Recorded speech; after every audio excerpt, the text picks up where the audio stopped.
Halo, perkenalkan nama saya Ramli Cornelis Tupu, peserta BIMTEK Kepala Laboratorium Universitas Pendidikan Indonesia dengan nomor peserta 37079. Pada kesempatan kali ini, saya akan melakukan praktikum tentang reaksi redoks untuk materi kelas 12 semester 1. Seringkali kita melakukan pembelajaran dengan materi teori tanpa melakukan praktikum tentang reaksi redoks. Nah, bagaimana praktikumnya akan berjalan? Ayo ikuti terus video yang akan saya paparkan sebentar lagi. Kesempatan pertama, saya akan melakukan praktikum reaksi redoks, yaitu dekomposisi kalium permanganat atau KMNO4 dengan metode pemanasan sehingga menghasilkan zat baru. Bagaimana jalannya praktikum kali ini? Ayo ikuti terus video saya saat ini. Pertama-tama kita akan memperkenalkan alatnya, yaitu ada statif, ada tabung reaksi, ada beberapa gelas kimia yang akan saya butuhkan sebentar. Kemudian ada penjepit tabung reaksi, karena ini adalah reaksi pemanasan, maka dibutuhkan penjepit tabung reaksi, penangas bunsen, pemantik untuk membakar, timbangan untuk mengukur KMNO4 sebentar. Ini ada beberapa stick es krim yang akan saya gunakan untuk menguji adanya oksigen. Kemudian untuk bahan-bahannya saya menggunakan yang pertama kalium permanganat. Ini adalah PK yang bisa didapatkan di apotik. Kemudian air. Kemudian ada NaOH sebagai larutan basahnya, serta tisu untuk membersihkan kegiatan praktikum sebentar. Nah, untuk langkah yang pertama, saya akan menimbang kalium permanganat atau KMNO4 sebanyak 0,5 gram dan akan saya masukkan ke dalam tabung reaksi ini.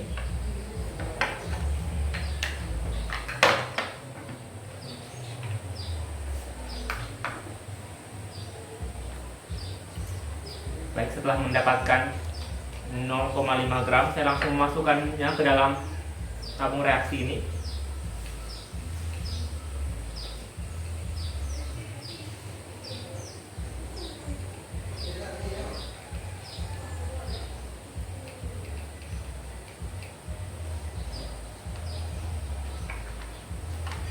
Baik, setelah dimasukkan ke dalam tabung reaksi ini, kemudian saya akan meletakkan dia pada statif untuk kemudian dibakar. Saya akan ukur sesuai dengan ketinggian dari penangas bunsennya biar terbakar sempurna. Oke, setelah diletakkan pada statif, kemudian saya akan menyalakan penangas bunsen dan akan melakukan pembakaran. Nah, sambil melakukan pembakaran, saya akan merubah stick es krim ini menjadi bara api.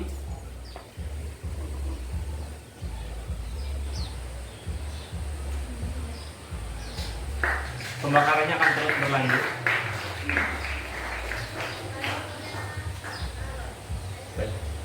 Setelah dia menjadi bara api, saya akan matikan apinya. Kemudian akan saya letakkan di atas dari tabung reaksi ini untuk melihat reaksi apa yang akan terjadi.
Baik, saya mungkin akan memajukan kameranya sehingga terlihat.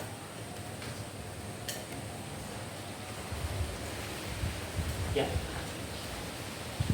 Ini kita akan melihat apa yang terjadi dengan bara api yang terdapat pada stick es krim. Yang awalnya itu ada cuma bara api, lambat laun dia akan menyala. Ini bara apinya semakin besar, semakin besar.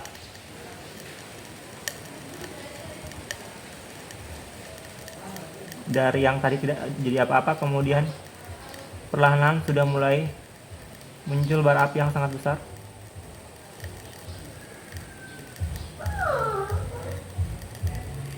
Sampai kadang-kadang tuh bisa menyala. Ya.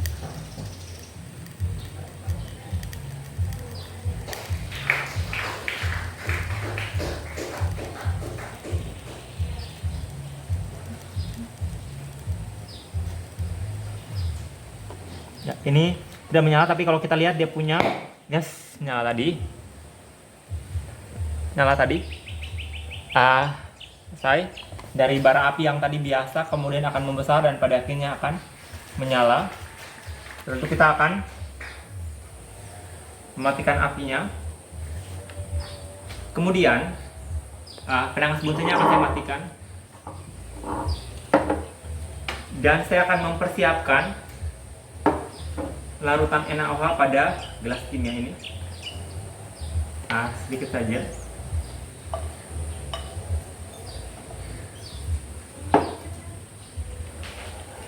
Gelas kimia yang pertama adalah gelas kimia berisi NaOH. Kemudian gelas kimia yang satunya akan saya tambahkan kalium permanganat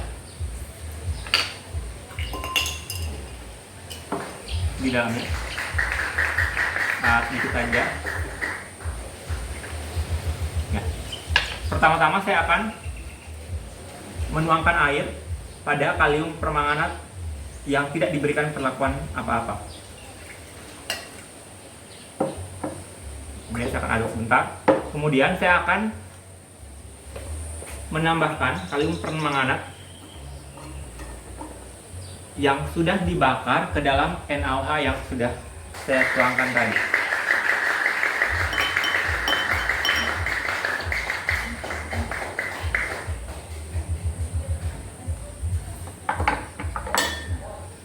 Akan aduk beberapa saat dulu.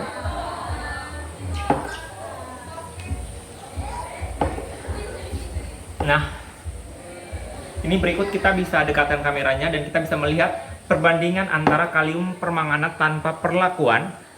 Ini dengan campuran air biasa, warnanya itu ungu pekat.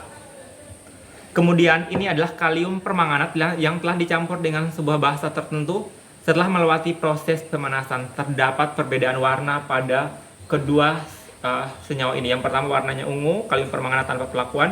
Setelah dipanaskan dan dicampurkan ke dalam NaOH, ternyata mengalami perubahan warna. Nah, kira-kira nih apa yang terjadi pada reaksi kalium permanganat sebelum dan sesudah sehingga menghasilkan perubahan warna, akan saya berikan penjelasannya. Nah, bagaimana praktikum tadi? Seru bukan? Selanjutnya saya akan menjelaskan tentang proses kimia yang terjadi pada praktikum yang telah saya lakukan tersebut. Proses kimia yang terjadi pada praktikum tersebut disebut dengan dekomposisi kalium permanganat atau KMNO4 yang merupakan reaksi kimia yang melibatkan pemanasan KMNO4 untuk menghasilkan produk yang berbeda. Persamaan kimia yang terjadi adalah 2 KMNO4 dalam fase solid menghasilkan K2MnO4 dalam fase solid tambah MnO2 dalam fase solid tambah O2 dalam fase gas. Nah, dalam reaksi ini KMNO4 mengalami dekomposisi menjadi 3 produk yang berbeda. Produk yang pertama, K2MnO4 atau kalium manganat. Ini adalah senyawa yang terbentuk sebagai hasil utama dari dekomposisi KMNO4. Biloks mangan Mn dalam K2MnO4 adalah plus 6. Produk yang kedua adalah mangan 4 oksida. Mn dalam MnO2 memiliki biloks plus 4. Produk yang ketiga adalah O2 atau oksigen. Oksigen terbebas dalam bentuk gas. Nah, pada reaksi tersebut terjadi perubahan biloks Mn dalam reaksi itu, yang awalnya dari plus 7 dalam KMNO4 menjadi plus 6 dalam K2MNO4 dan plus 4 dalam MnO2.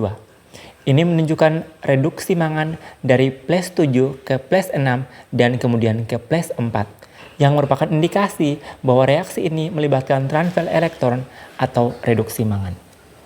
Kemudian pada reaksi ini juga menghasilkan gas oksigen yang terlihat dari praktikum tersebut, di mana ketika KMNO4 dipanaskan dan di atasnya tabung reaksi tersebut ditaruh sebuah stik es krim yang berbentuk bara api, lama-kelamaan bara api tersebut akan menyala, yang membuktikan bahwa adanya oksigen yang dihasilkan pada proses tersebut. Reaksi dekomposisi KMNO4 adalah salah satu cara yang umum digunakan untuk menghasilkan senyawa mangan dengan biloks yang lebih rendah, seperti MnO2 yang sering digunakan di berbagai aplikasi kimia dan industri. Baik, selanjutnya saya akan membuat praktikum yang kedua tentang reaksi redoks yang berhubungan dengan peningkatan atau penurunan bilangan oksidasi pada kalium permanganat. Nah, alat-alat yang saya gunakan pada praktikum kali ini adalah statit, penangas Bunsen, tabung reaksi, pemantik, penjepit tabung reaksi, stik es krim. Kemudian saya menggunakan 4 gelas kimia atau gelas beker dengan isi yang berbeda. Untuk gelas yang pertama itu berisi air biasa, gelas yang kedua berisi larutan basah, gelas yang ketiga berisi air biasa, dan yang keempat itu berisi larutan asam. Kemudian saya menggunakan kalium permanganat jenis TK, soda kue, dan pembersih keramik yang saya gunakan adalah Porsteak. Nah, pertama-tama saya akan membuat larutan terlebih dahulu. Untuk larutan pertama air biasa, tidak perlu ditambahkan apa-apa. Yang kedua adalah basah, saya menambahkan soda kue ke dalamnya.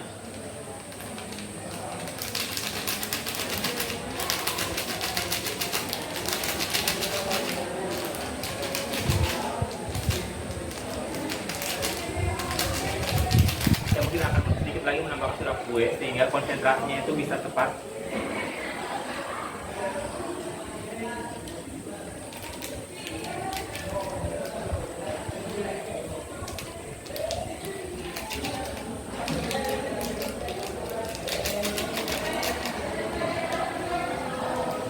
Setelah itu akan saya aduk sehingga soda kuenya akan larut sepenuhnya di dalam air.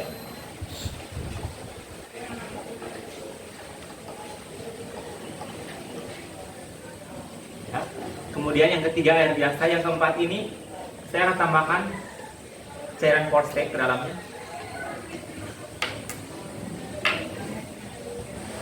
Cairan Porsteak ini biasa digunakan untuk membersihkan lantai kamar mandi atau perlengkapan porselen lainnya.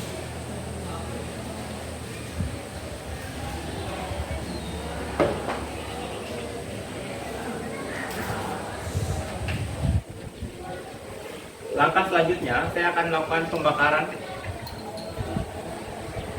dari PK atau kalium permanganat. Saya akan menuangkan kalium permanganat ke dalam tabung reaksi.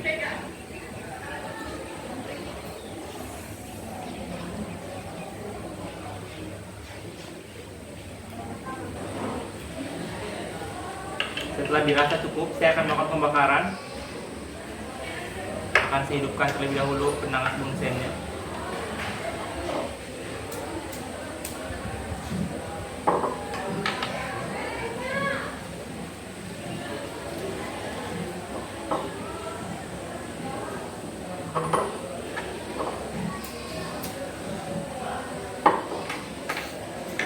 Lalu saya akan menyesuaikan tabung reaksinya dengan penangas bunsen sehingga benar-benar akan terbakar.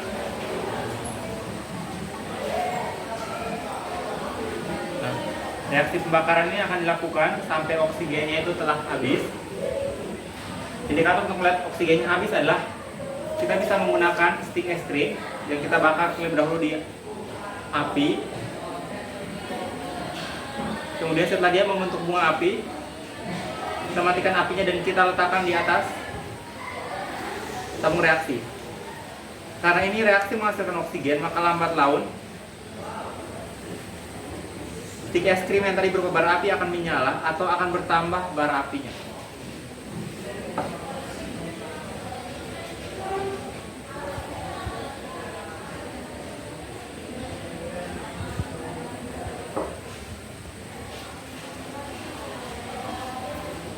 Mungkin akan saya turunkan sedikit lagi tabung reaksi.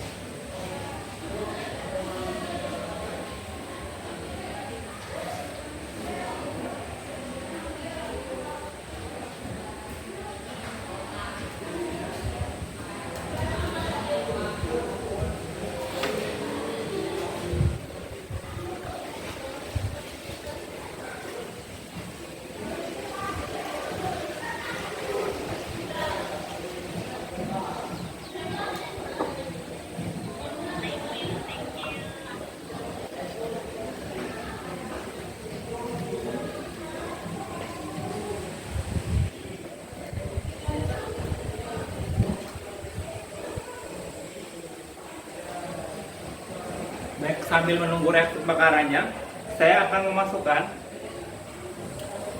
kalium permanganat pada larutan air di tabung reaksi yang pertama.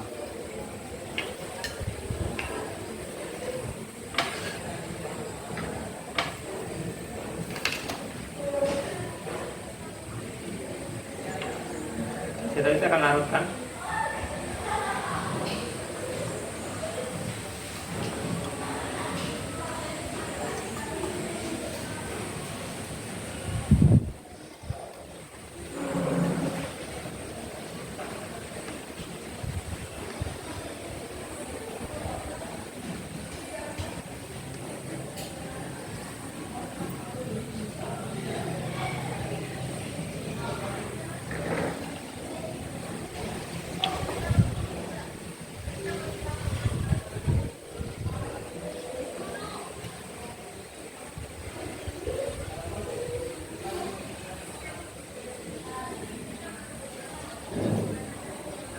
Oke, pembakarannya akan memakan waktu beberapa saat.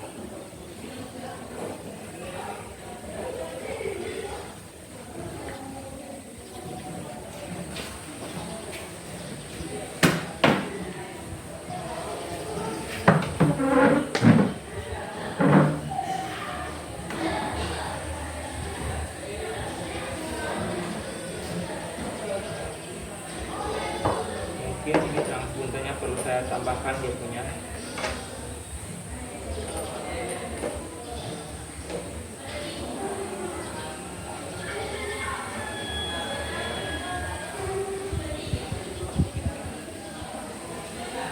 Tubuh dari benangan punten ini akan ditambahkan biar apinya lebih bagus lagi.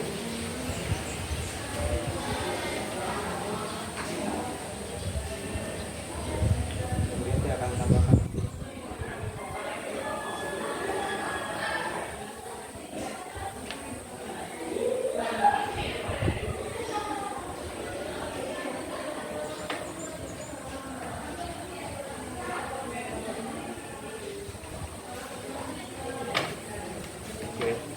cara kembali membakar langsung puntennya dari bermasalah.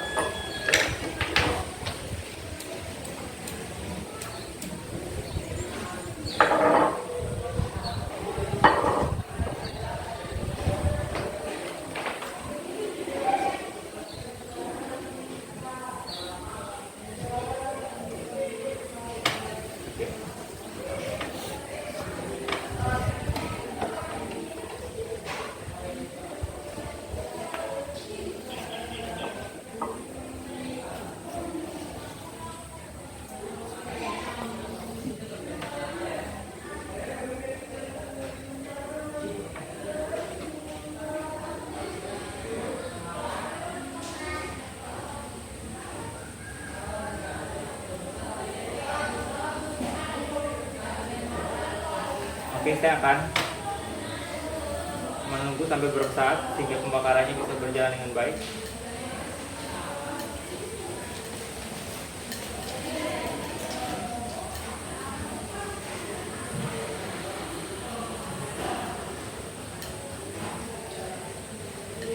ini bara apinya bertambah pada stick es krim ini menandakan bahwa oksigennya itu telah dihasilkan.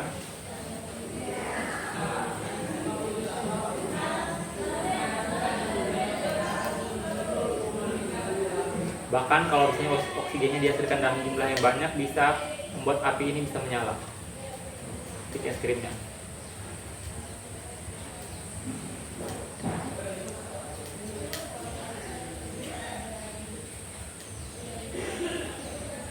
Kita menunggu sampai oksigennya itu telah ini menyala, menandakan bahwa adanya oksigen pada reaksi ini.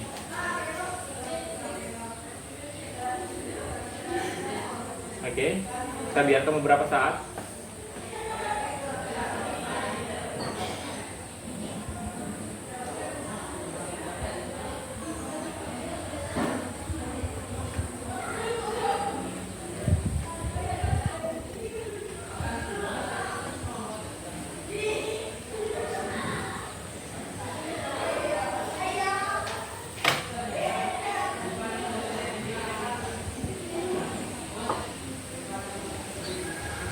Oke, untuk melihat apakah oksigennya sudah tidak ada lagi, ya, kita masukkan bara api dalam.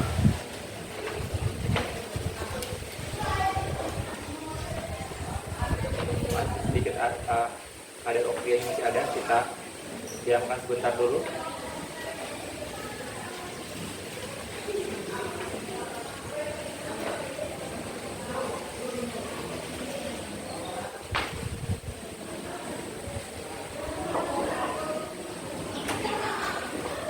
Oke, jika sudah, kita matikan penanganan bunsennya. Jadi kita akan ambil tabung reaksi ini menggunakan penjepit tabung reaksi karena lumayan panas. Baik, selanjutnya kita akan tuangkan kalium permanganat yang telah dibakar tadi pada larutan basah.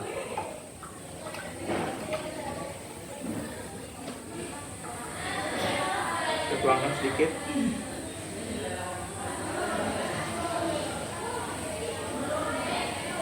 Oke, sedikit kita tuangkan.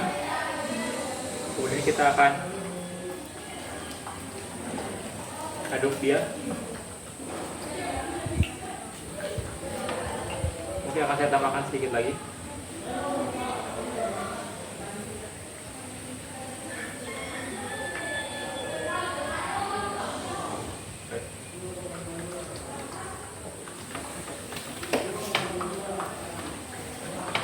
Kemudian akan saya diamkan beberapa saat.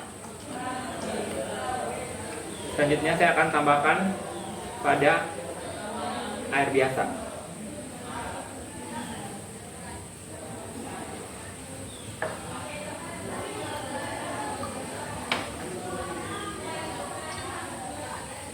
Warnanya memang kelihatan berbeda.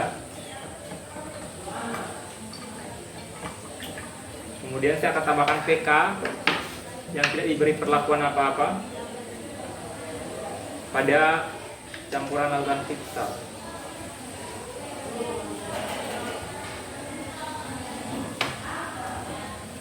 Fiksal atau Korstek yang saya gunakan di sini.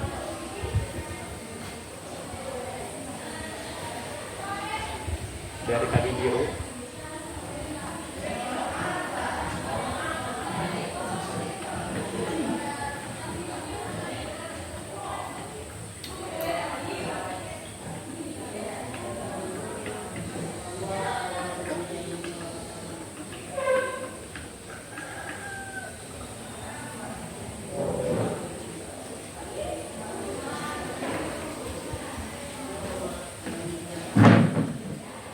Baik, terdapat perbedaan warna di sini. Ini larutan kalium permanganat pada air biasa. Kita bandingkan dengan larutan kalium permanganat pada air larutan basah. Yang kalium permanganatnya telah dibakar. Kemudian ini yang ketiga adalah kalium permanganat yang telah dibakar yang dilarutkan pada air biasa. Dan yang keempat adalah kalium permanganat biasa yang dilarutkan pada larutan asam. Yang kita gunakan adalah campuran dari Korstek. Pada akhirnya menghasilkan warna yang berbeda. Nah, bagaimana praktikumnya? Menyenangkan bukan? Dengan adanya praktikum ini membantu kita untuk memberikan pengertian yang kontekstual kepada murid-murid kita tentang bagaimana reaksi redoks itu berlangsung, baik ketika terjadi penurunan bilangan oksidasi ataupun terjadi peningkatan bilangan oksidasi. Sehingga tingkat pemahaman anak-anak bukan hanya sekedar teori, tetapi bisa diaplikasikan dalam kehidupan kita sehari-hari.